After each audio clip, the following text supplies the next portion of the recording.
What got you into the liquor industry? I'm selling something that I think is exciting and fun. I sold the first bottle of the last drop for £50,000. In 1994, you received the Queen's Award.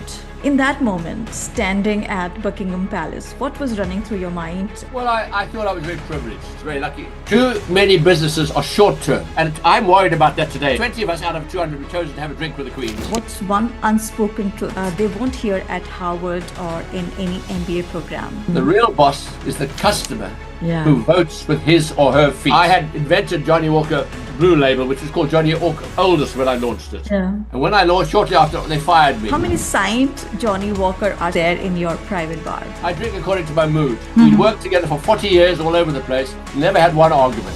What do you think was the reason for no argument kind of chemistry? But I don't believe in the word I believe in the word we. James, if we opened your home bar tonight, what one bottle you will insist I try? I'd probably give you a Chivas Regal 18, seeing it's the one I got fired. One of my reviewers called it the £10.99 MBA degree from the University of Life. Let me spend $100 million. I'm interested to know about your opinion on the way Elon Musk does business.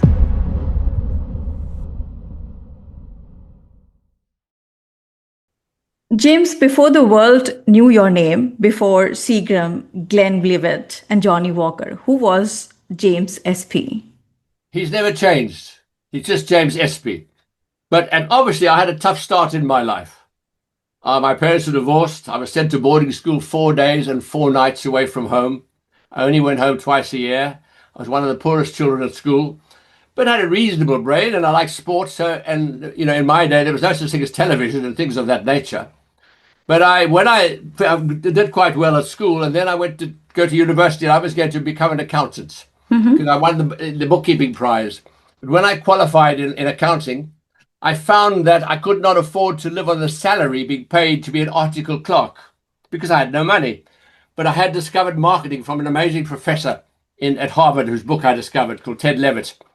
And so I also studied marketing, and so I went into marketing instead and joined SPAR in the grocery trade. SPAR is a voluntary grocery trade. Now, what people don't really appreciate today is that supermarkets and self-service really only took off in the 60s. Before that, you had tiny little shops with people standing on ladders, climbing up ladders to get the goods from the shelf. So I got heavily involved in teaching self-service and going around talking about self-service supermarkets. It was a very interesting time, and it taught me a very important lesson, which is very few serious people understand. There's only one boss in business. The real boss is the customer who votes with his or her feet. They decide on the future. If you have no customers, you have no business. If you don't sell books, you don't make business, whatever it is. So anyway, then the newfangled MBA degree was taken off all over the world, and Cape Town University started the Graduate School of Business in 1966. So in 1968, I did an MBA degree. And it was one of the best things I ever did because it gave me a broad perspective on business and lots of confidence. And I think it accelerated my personal belief by about 5 years.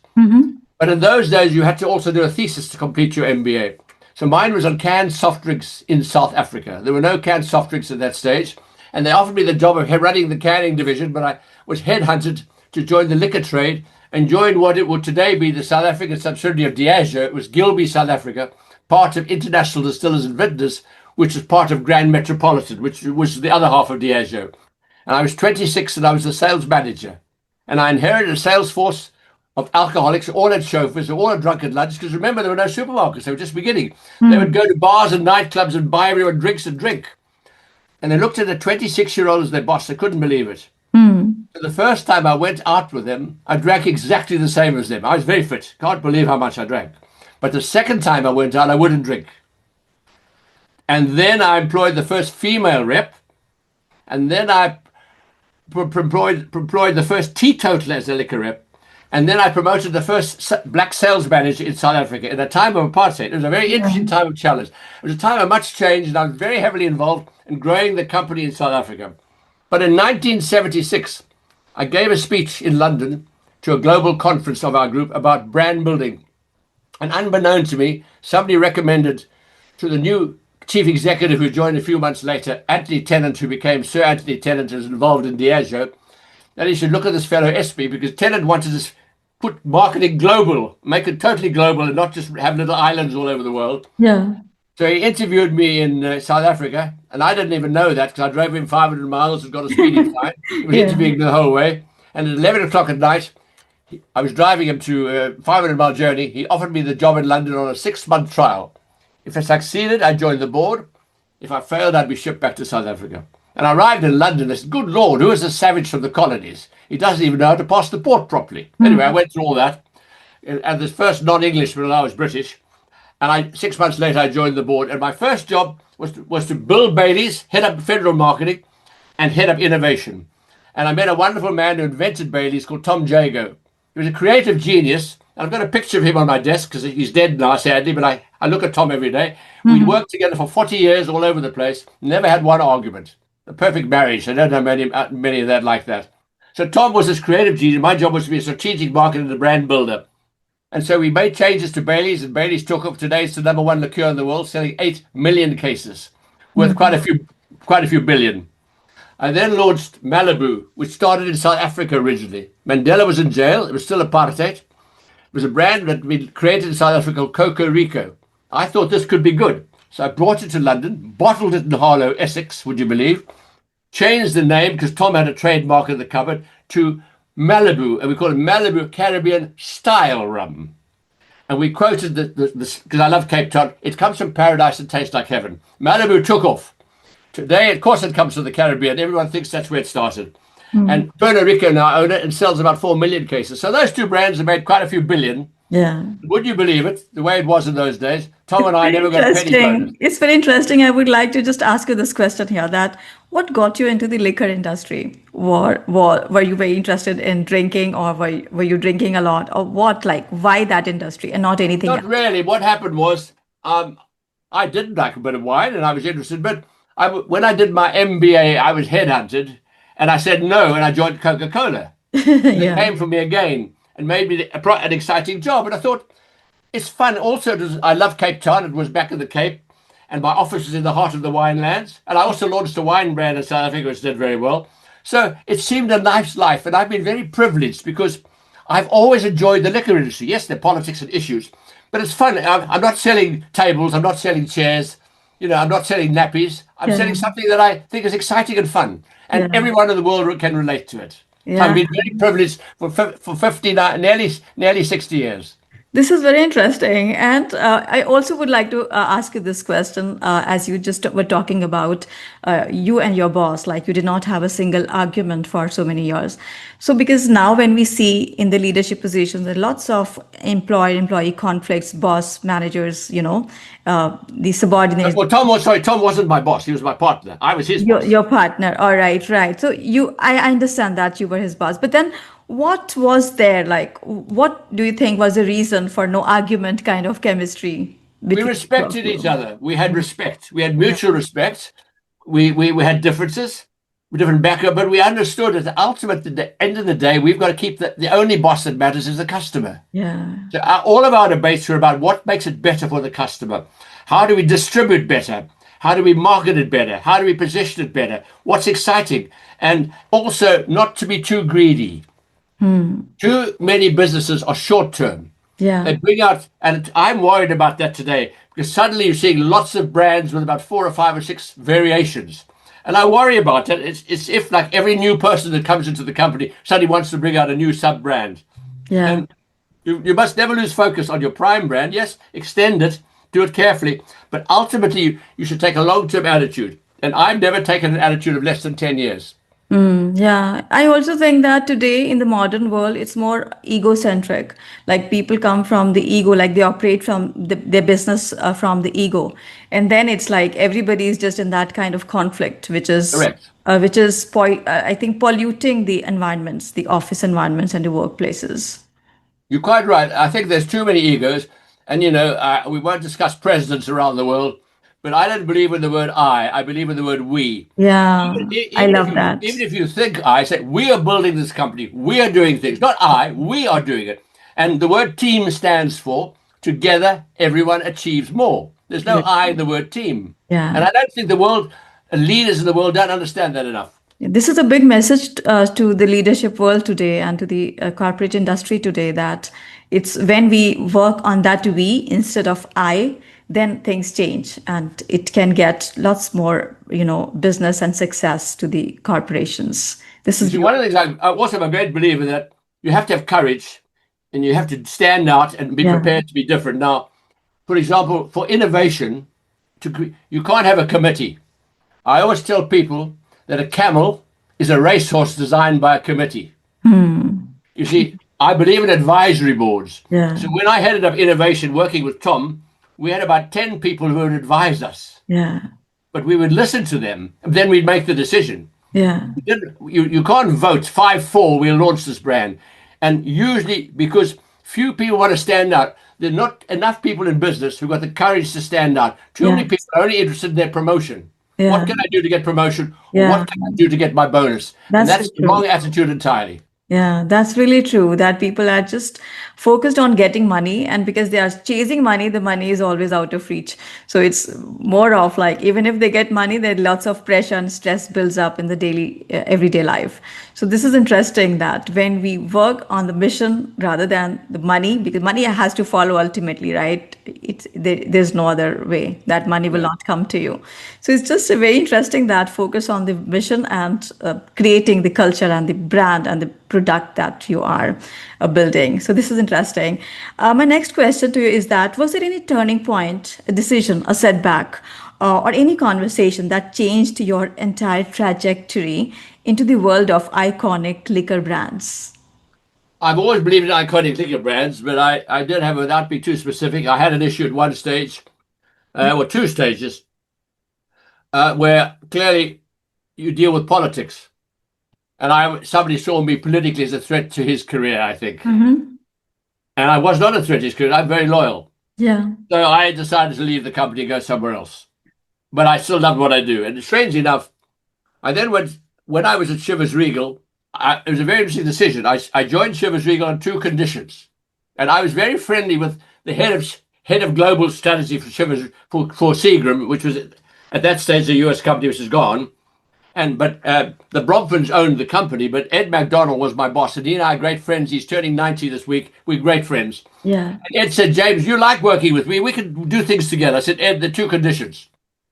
I want a 3-year contract with 2 years' notice. He said, why? I said, I'll probably get fired. I'm very outspoken. I tell the truth. I said, secondly, here's the crazy one.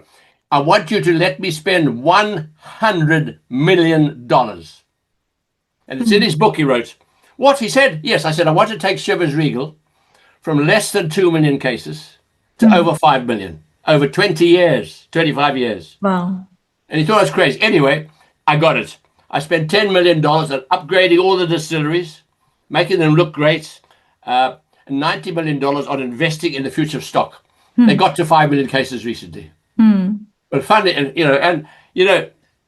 but then I had invented Johnnie Walker Blue Label, which was called Johnnie Walker Oldest when I launched it. Yeah. And I wanted a brand to compete with Johnnie Walker Blue Label. So I decided to launch, we own Royal Salute, yes, 20. So I launched a brand called Chivas Regal 18. And when I launched, shortly after, they fired me. The Brompham family did not believe in it. I was told my father invented Chivas 12, there will not be an 18. I said, you're wrong. Well, would you believe, 3 months ago, it's now owned by Pernod Ricard. The chairman of Pernod Ricard ensured that my wife and I were VIP guests in Scotland to thank us for what we'd done 30 years ago. They've achieved 5 million. They made 4 or 5 billion probably as a result of it. Yeah. It was a very interesting time, but obviously I was very depressed when I lost that job. And it certainly set me back a lot. Yeah. And I wasn't sure whether I wanted to continue with the liquor industry. But anyway, eventually I did. Yeah.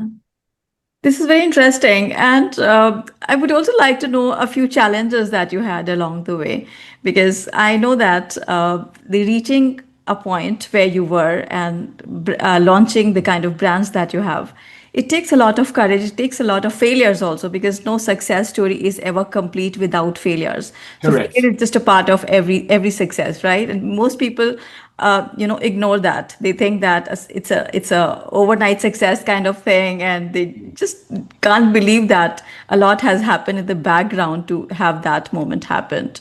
So, would you like to discuss a few challenges in the liquor industry specifically? Well, specifically, the biggest challenge is all short-term ego. Yeah. When I joined Seagram Chivas, the bonuses were quite big. Now, I said in my book, which applied to me, if you've got a bonus only has three purposes in life: pay the mortgage, pay the school fees, and plan for your pension. If you live on your bonus, you then expect your bonus every year. If you expect your bonus every year, you make the wrong decisions because you Yeah. become short-term greedy. So I had this problem to deal with. I also had the problem that I was the first person in charge of Chivas worldwide before it was run by the individual regions. So suddenly they had me asking them questions, and I had a lot of opposition. And I would find, for example, that if I allocated $10 million to spend in, say, Asia, they'd immediately take $3 million out and save it for profit protection. So there were a lot of politics, and I've always had to deal with politics. I accepted and I dealt with it, but I had to deal with it because I find more people are short term. Most people are short term thinkers. They Yes. don't think out. They don't think of the future. I mean, even going back when I was at IDV in the early days, J&B was our number one brand. But one of the executives who was very senior in J&B didn't like that fact we were growing other brands. We built Bailey's, we built Malibu, because suddenly he wasn't the king anymore. Hmm. And you get this ego. So I find egos are a bigger problem. Yeah. Short termism is a big problem. But, at the same time, it was a lovely industry. And, the nice thing about the Scotch whisky industry is when we all swapped whiskies, it was very healthy in Scotland. It's not as nice as it was in my time. It was fun. You respected people. So I look back and I'm lucky. Yeah. The gratitude is also one of the biggest things that gets you there, right? When you think that you are lucky and you keep on going. And I'm sure that building those brands and just working until here, it takes a lot of courage and it takes a lot of bold decisions. So any boldest decision that you have taken in your career so far in the businesses? Well, I've taken a lot of bold decisions, to be honest, but I believe luck is 90% hard work, by the way. I say that in my book. What I tried to do, I've written 2 doctorates. They're all here in my office. They're action learning doctorates. So what I did is, for example, I took over running the UK operation for IDV. The profit had been flat for 4 years at 6 million. I looked and analyzed the various things, thought I could get it to 20 million within 5 years. So I did a doctorate. But what I did is I wrote to the top 100 managers, and 65, 70 replied to me. I said, I want no personal comments about people, but tell me how I can make the company better. Now, I knew what I wanted to do, but some of them were quite good comments. And I put all these comments together, and then I presented it to the whole company as our strategy, Yeah. not my strategy, our strategy. Yeah. And that helped enormously to get people focused. And we got to 20 million in 4 years. Wow. So, it was an interesting time. And I always come back, the most important assets in any organization is not the brand, it's the people that build the brand. Yeah. What happened to IBM, for example? Things are changing. And one of the other things I believe passionately, you've got to understand the changing environment.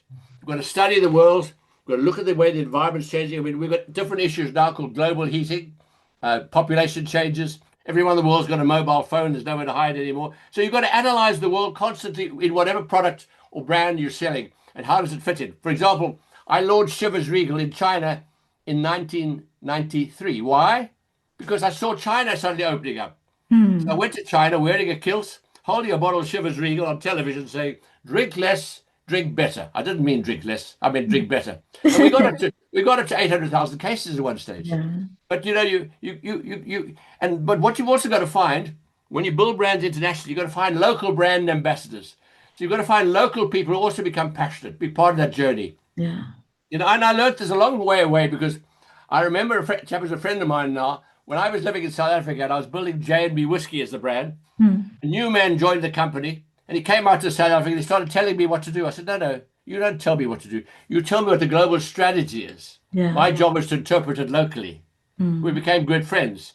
And I think you have a global strategy. You know, certain numbers are bad in parts of the world. Certain colors are bad. You've got to respect the local environment. And another thing I always encourage people to do, wherever you go, eat the local food. Yeah. First time I went to Japan in 1977, they took me to a French restaurant. I said, I want to eat Japanese. Ah, let me say, no Hmm. arigato. And, you know, and I eat the local food, learn a few words like please and thank you, because remember, English may be their third language. Yes. So it's again respect for the local, but find a local brand ambassador if you can in Yeah. every market, and also don't rush to too many markets too quickly. Yeah. Start at one or maximum two mark. Learn, make your mistakes, improve, and then go out. Yeah, I love that. And respect the culture is so important because it comes from this respect that you're giving to the culture, and then Correct. people would start trusting you. Correct. Yeah, that's amazing. In 1994, you received the Queen's Award.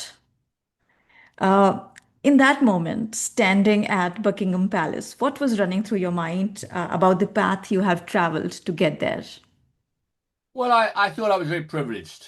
You know, I thought I was very privileged, very lucky. Funnily enough, in 1993, I went to I went out in four. I went to Buckingham Palace to collect the Queen's Award for exports for the company. Yeah, yeah, And I met the Queen, Your Majesty. It's amazing, right? I have nothing but admiration and respect for this incredible lady. hmm. And then Prince Philip said to me with a sense of humor, "Are you exporting that filthy buck of yours abroad?" I said, "Sir, we're making much needed currency for this country." And he laughed in a sense of Yeah, humor. And then 20 of us out of 200 were chosen to have a drink with the Queen. And she came up to me, "Ma'am, I'm terribly sorry, I don't drink your whiskey." I said, "Ma'am, the chairman of Famous Grouse is a very good friend of mine." And yeah, she was the most amazing. And, you know, it made me proud of our Queen, but it was a humbling moment too. You know, I said I was privileged yes, when I got my award. It was partly because I created the society called the Keepers of the Quaich, yeah, which is the top whiskey society in the world today. And we only induct about 80 people a year. And launched that in 1988. And it's become a phenomenal success. And I've personally had Ronald Reagan as my guest speaker. I hmm. had Prince, I had, I got FW de Klerk, the South African ex-president, as a speaker. And we've had amazing speakers. We've had Prince Charles. We've had Princess Anne when he was Prince.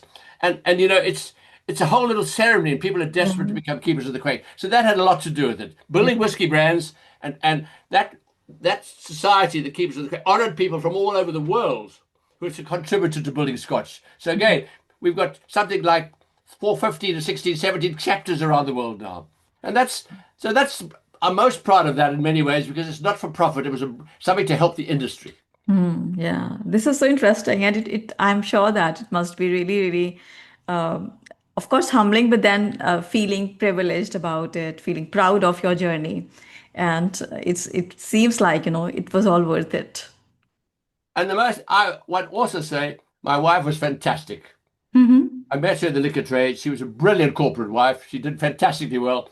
And my children got heavily involved, even.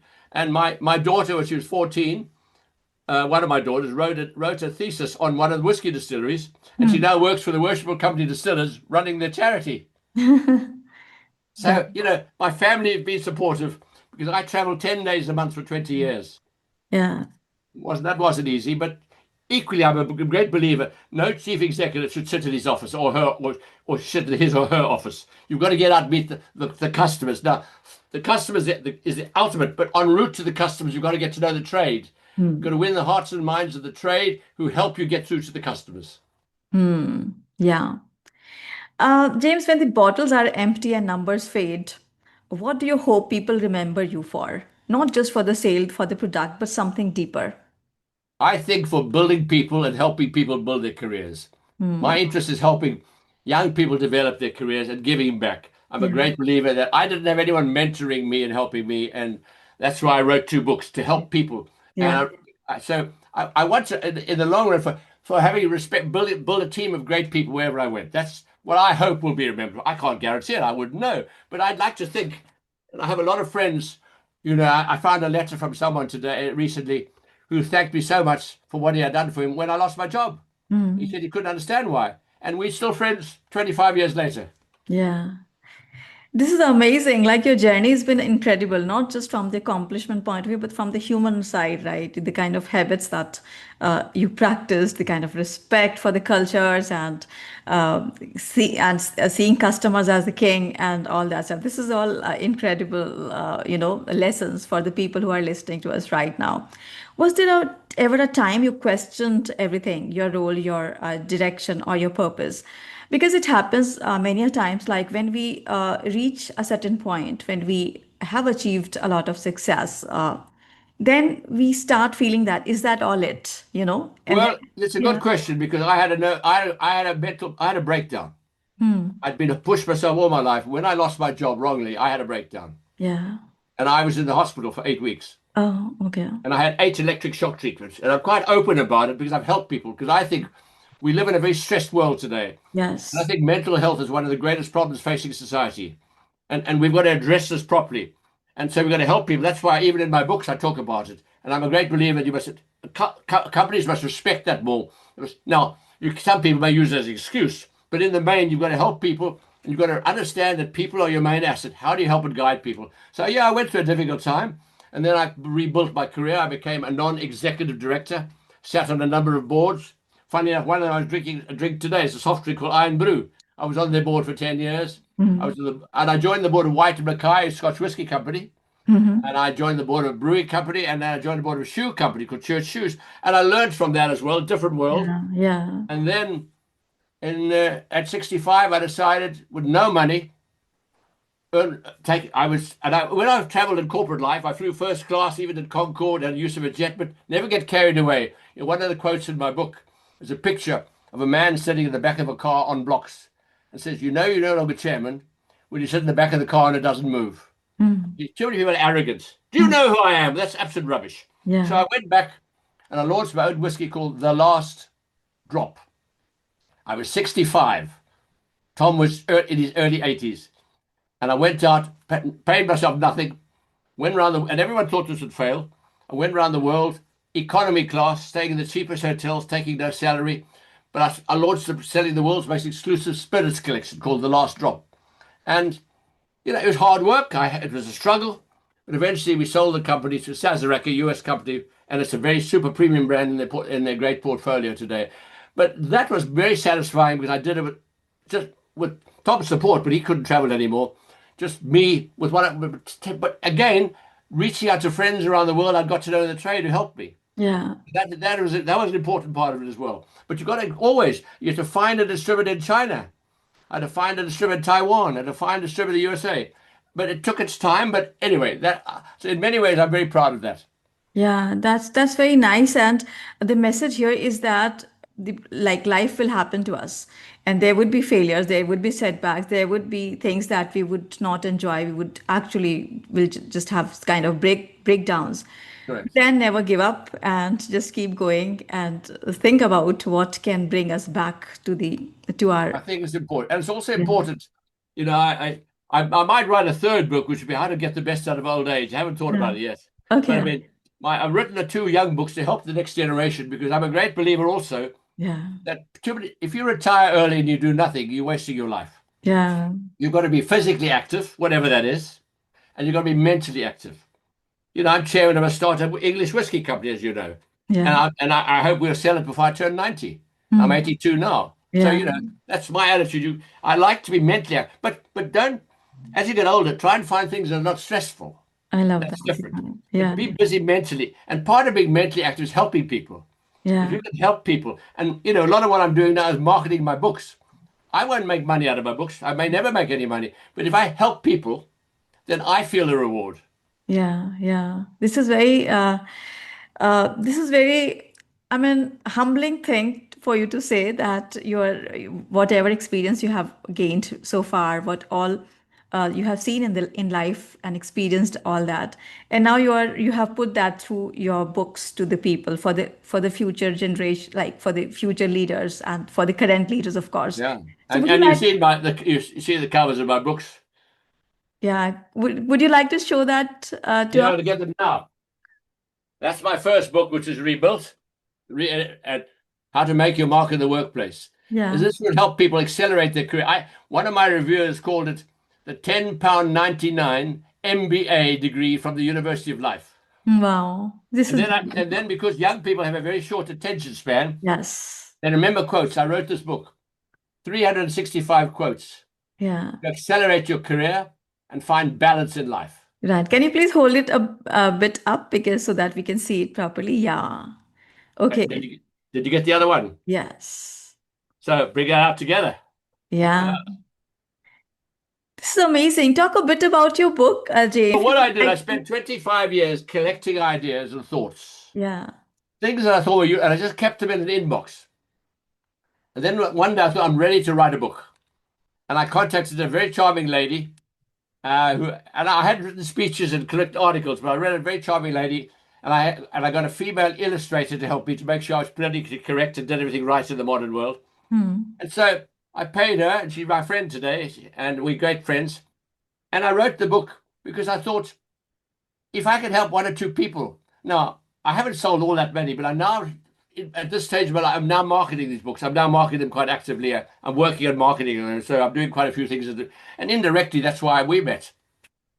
And I met a lovely, charming lady who's now in Malta, who was from Canada, and she's helping me work on marketing the books because I felt people just don't have time. Everyone's in a hurry. We all Yeah. too much of this. Yes. We Yeah. don't relax enough. We don't switch off our iPads or don't switch off our iPhones. So I thought I could write. That's why I wrote the second book, just short quotes. But every 10 pages I have an illustration, a Yeah. picture.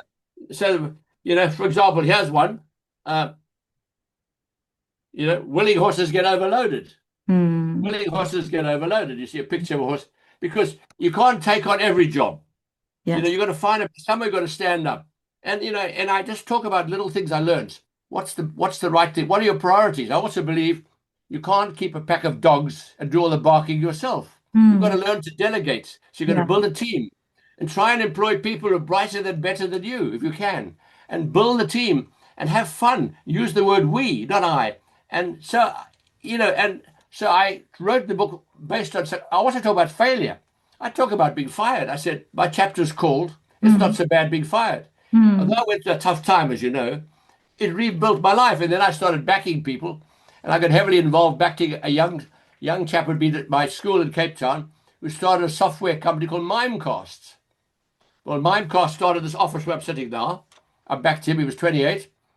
It floated on the Nasdaq in America. It was sold 80. I sold most of the shares I had at $10. This company was acquired in 22 for $5.6 billion.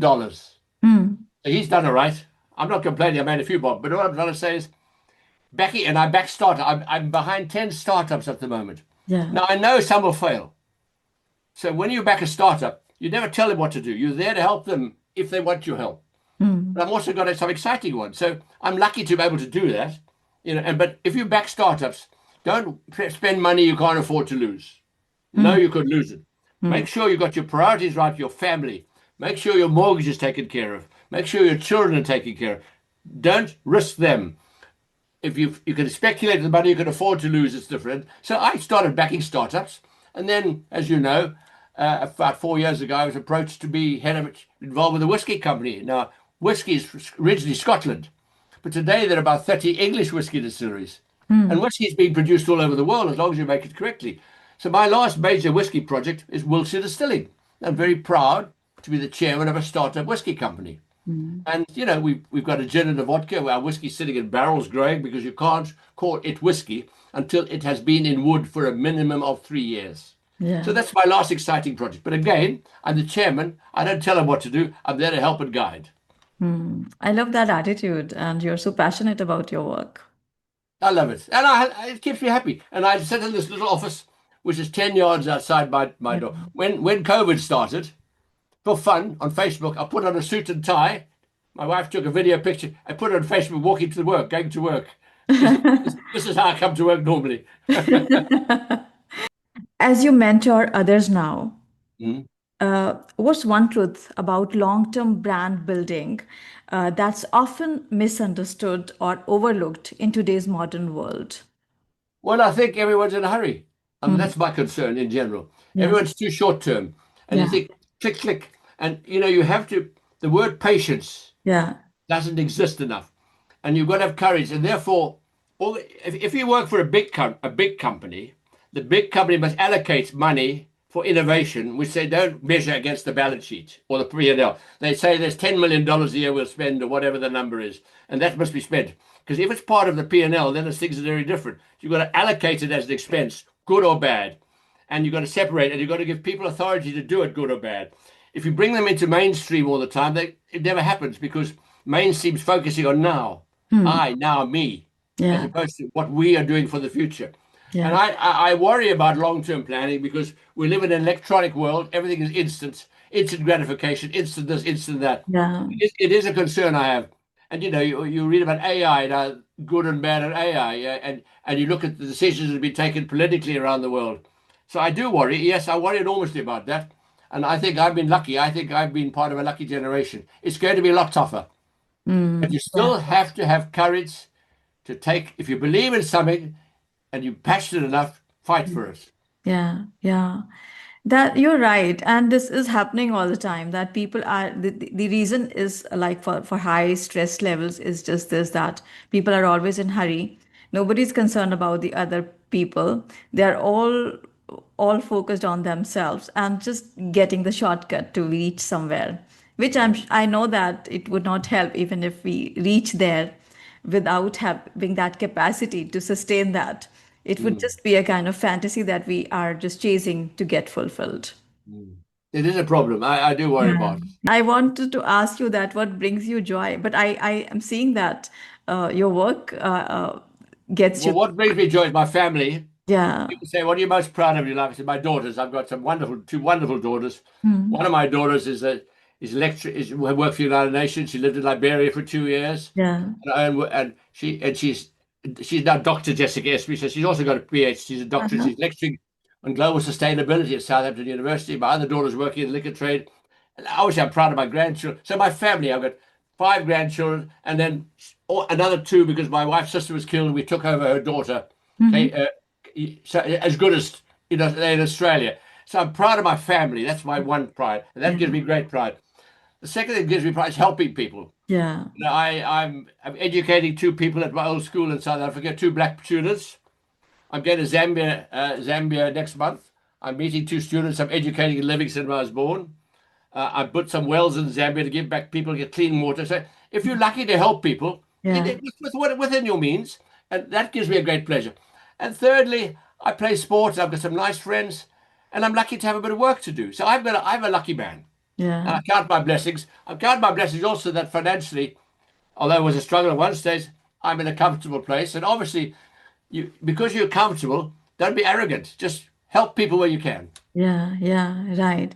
And never stop feeling that great gratitude. Like always be Correct. grateful for what all we have, what all situations Correct. we are experiencing right now, even though they are not as good as we want them to be. But then it's always good that feeling good about them will get us more prosperity. I think so. And I'm relaxed about life. I'm 82 years of Yeah, age. I'm budgeting my life at 95. When I go, I go. I'm very, yeah, I'm kind of a good spiritual attitude. I go to my church, and yeah, I'm reflective. And I look at the positives, and I count my blessings. I'm yeah, very lucky to live in a very nice country. Politically, I may not be comfortable with what's going on, but I like living in the UK. You're yeah, living where you are. We compare to many parts of the world. We're in a good place. yeah, I do worry about the future of society. I worry about population growth.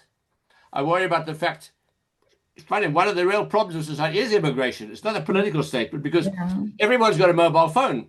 So you're sitting somewhere with no money but a mobile phone. Oh, I want to go live in America or England or France. And these are issues. And then global warming. 3.5% Hmm. global warming. So, Dubai is going to get even hotter. Yeah, Today in England, it's 30 degrees today. There's hmm, water ban. You can't use your hose pipe in Yorkshire now. hmm, yeah. So these are the issues of the world. And it is a great worry. You're right, but then I believe that it's all universe things, and we don't have much control on things beyond what we can individually do. You are right, but equally, we want to try and make sure governments are a little bit more responsible. Yeah, Please, God, they get more responsible, whatever. And I think that the other thing that I think I worry about is the word respect. There's not enough respect. Respect for people, respect for race, respect for religion, respect for values. We need more respect. And I worry about this lack of respect Yeah, in and general. I also think and believe that when we have respect for ourselves, then only we can respect other people in Mm, real, genuine sense. But correct. because people are losing respect for themselves, and that's why they don't respect other people Yeah. too. Yeah. And that's what I worry. Yeah. Hmm. But, you know, I'm enjoying life and I hope to enjoy it for a few more years. I love your attitude, James. This is so beautiful to hear all this from you. And you are 82-year young, and I love that Absolutely. attitude. Well, I Yes. exercise every morning. Nothing stupid. Yeah. I do every morning press ups, sit ups, exercise because I think it's important to look after what you've got. You Yes. can't change what it. So if I'm 82, I want to be as fit as anyone who's 70. I Mhm. can't be as fit as anyone who's 50. It's impossible. Yeah. I was a runner until I was 73, but I've stopped running, obviously. But I do other things. I ride a stationary bicycle two or Yeah. three times a week. You've got to do within reason what makes sense. Yeah. When you respect yourself, then you will respect your body, you will respect your routine, you will respect your time, you will respect everything about you. And when you respect yourself, then you will respect other people also. So this is what I think and believe. Mm.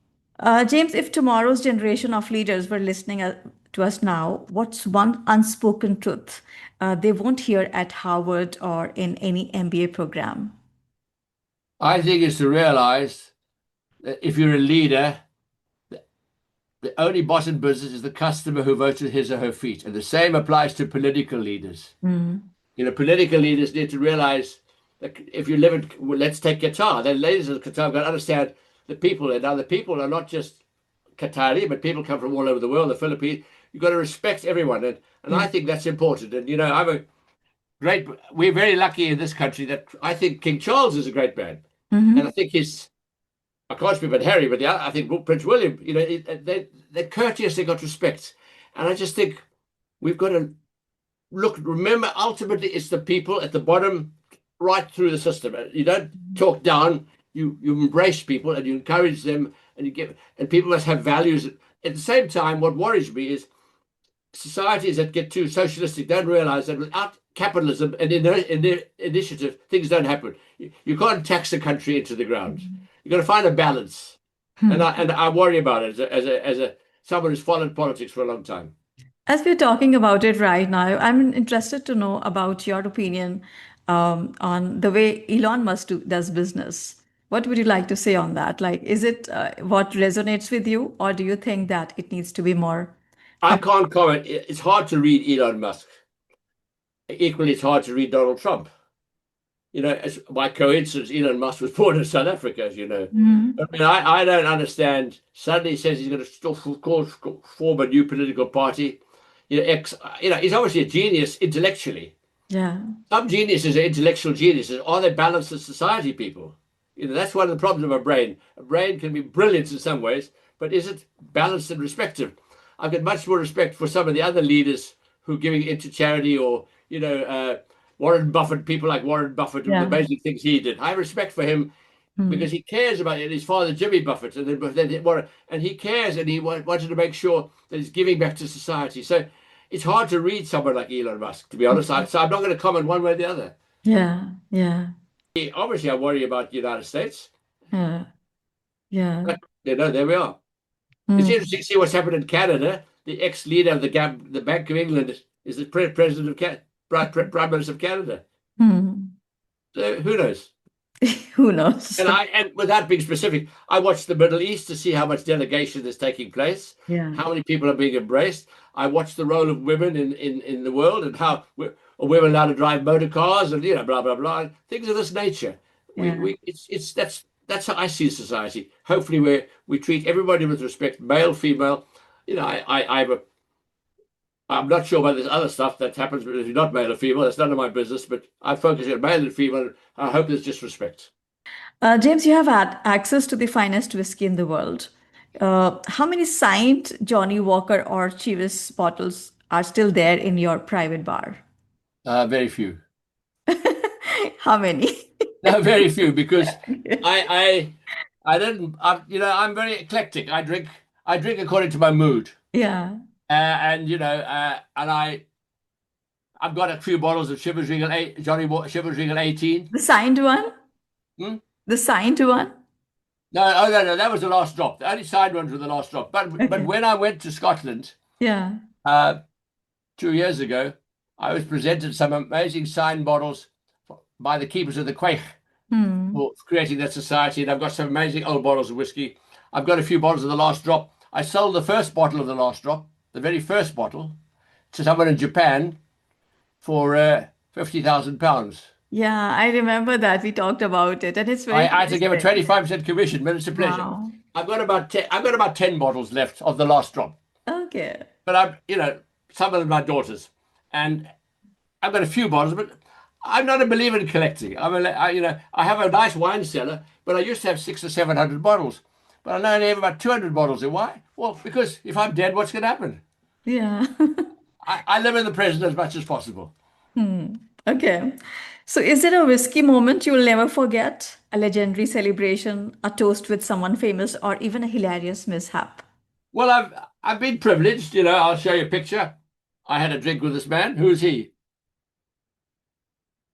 That's John Major. Yeah. He came to visit us in Scotland, and we had lunch together. He was very charming. But in many ways, the man that I'm most proud of having met and had lunch with and got him to be my guest speaker in Scotland, a man I respected enormously. Hmm. I was invited to be a guest of Forbes magazine. I sat next to him in New York and at a dinner, and then I got him to be my speaker in Scotland. And he was the most modest, humble man, and I was so proud of meeting him. Who's that? Uh, Tell me who's that? I'm not able to identify. Ronald Reagan, President Ronald Reagan. Oh, okay. And he wrote to me, to James Espey, with best wishes, Ronald Reagan. And I Wow. got him to be my guest speaker in Scotland to the keepers of the Quaich. Yeah. And the next day, after he'd retired, obviously, and this was in the late 90s.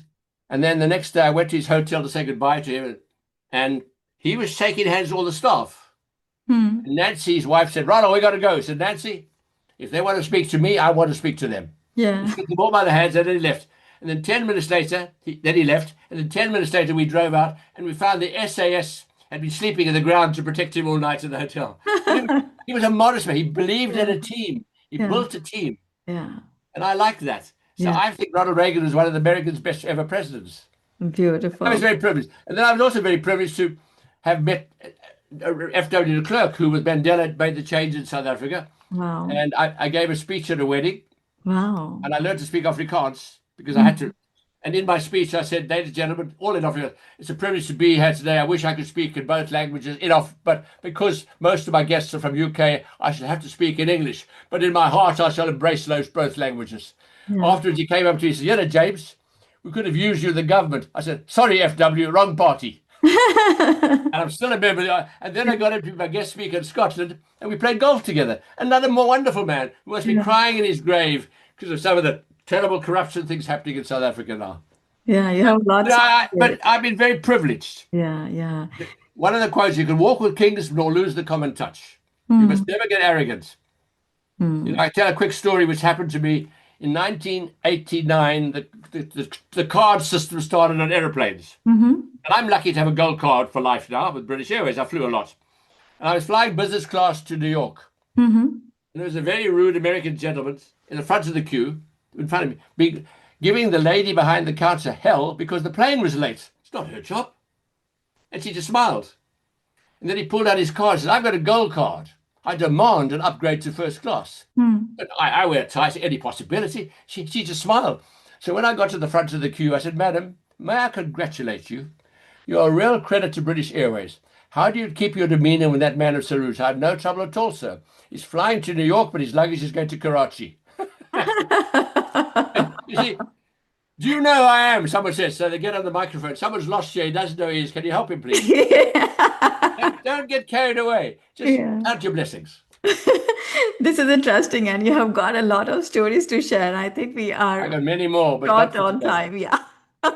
I would love to hear more of that, maybe in some other episode.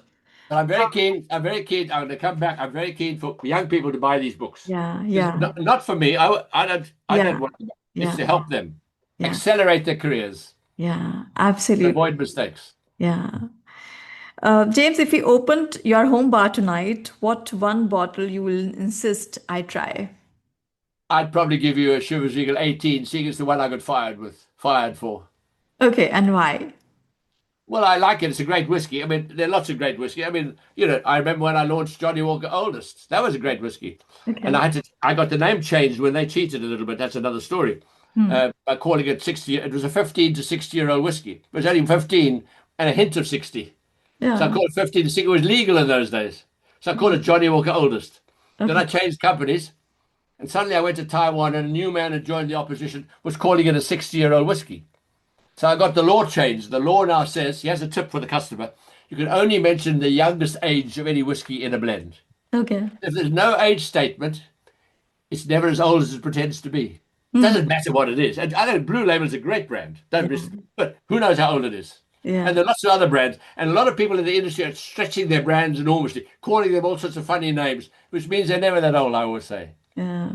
And it doesn't necessarily mean it's better, by the way. It's psychological to some extent, like drinking old wine.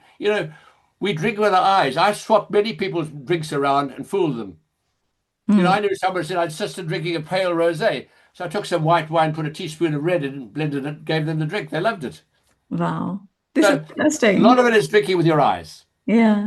entertaining people, making people feel good. So I like Chivas 18. Obviously, maybe because it's you, I might find a sneak of the last drop. Hmm. Okay. Interesting. When I launched the last drop, I'd give people just a tiny drop. I said, I Yeah. do apologize. I'm only giving you $250 worth tonight. And then I signed the bottles. That's interesting. I love that. What's your favorite cocktail or whiskey pairing, and which pairing you secretly think is completely overhyped? Well, I've never been a big cocktail mixer. I like various things. It's hard to say. I drink, for example, when I drink whiskey, I just drink with ice and water. Mm-hmm. When I drink a malt, I just drink it with a few blocks of ice. So some people say you shouldn't. Yeah. I drink a rum with Coca-Cola. My wife drinks Cinzano Bianco, which is out of Mhm. fashion, but I drink it with her sometimes. We drink pink. So I don't have a real favorite, but I like to experiment to this day. And what I'm quite enjoying, I know it's not fashionable, but a lot of pre-mixed drinks now. People say you can't drink canned drinks. Well, why not? Because the quality of the can has improved. As Yeah. long as the cans, I remember launching Coke in South Africa. The reason Coke wasn't launched in South Africa until 1969 was because the quality of the cans weren't good enough. Hmm. Now, and cans, you get little cans. So sometimes I buy cans of different drinks and Caparilla, whatever it might be, and I try them, and I experiment. Hmm. I Yeah. still experiment. Great. Awesome. I don't have one favorite. Okay. My son-in-law makes lots of mixed drinks. He's very good. Yeah. Interesting. Uh, James, where we can find your books, and if you would like to talk a bit about your book as we wrap up today's show. Well, first of all, if you go to Amazon, you'll find both of these books are on Amazon. Also, it's produced by Trigger Publication. So you Google Trigger, Hmm. and if you particularly people want to buy a quantity of books and get a discount, it's published by Trigger. And if you look up Trigger Publishing, they'll tell you where to get them, or on Amazon. I say, obviously they are in some bookshops, but not that many. So I recommend. Obviously, around the world, Amazon's easy because everyone Yeah. knows Yeah. Amazon. Yeah. But equally, go to Trigger, look at the two of them, and tell them. And the point about the books is that if anyone wants to write to me, I'll be happy to respond to them. If they buy the book, they want a question, and if they buy the book, I'd love them to review whatever they think about it on Amazon. Say what you think, whatever you think, as long as it's the truth. My Yeah. only hope is to help people. And if Yeah. I can accelerate their careers and help you find balance in life, because I talk about mental health, I talk about my own mental health problems in the books as well. Okay. I'm quite open about my life with the ups and downs. Yeah, I really appreciate that. How you're using your experience to help people and the next generations through your book and through your communication through your messages. So this is That's what I'd really, like to do. I really appreciate that, and thank you very much for making the time to chat with us today. Thank you.